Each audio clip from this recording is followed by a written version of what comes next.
In this video we're going to have a look at the hip flexion series.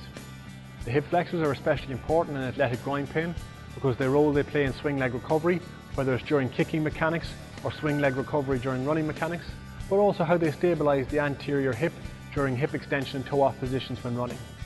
We have a particular interest in the deep hip flexors, the iliopsoas muscle group, and how they can be controlled and preferentially recruited over the more superficial and powerful hip flexors.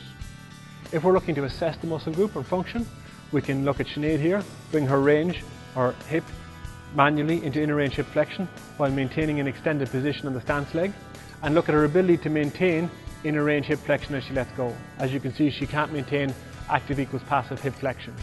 Also, if we ask her where she feels the muscle recruitment, you can see that she recruits laterally through her TFL. So she's unable to maintain that inner range hip flexion, but also she's preferentially recruiting her more superficial and lateral hip flexor muscle groups. The relationship of this and athletic groin pain is twofold.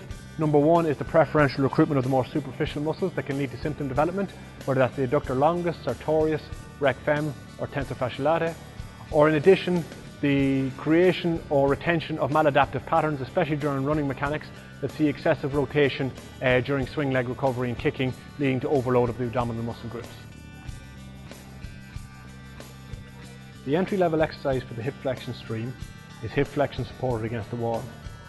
We stand with our lumbar spine supported against the wall and the stance leg completely straight, manually using our hands to come up into inner range hip flexion with a little bit of external hip rotation to bias the iliopsoas group.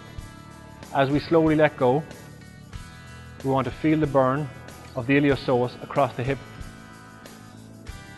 as demonstrated. Common errors include, as we let go of the knee, that it drops excessively out of inner range hip flexion, that as we let go we tend to trunk sway to the side to compensate, or alternatively flex the stance leg to compensate as well.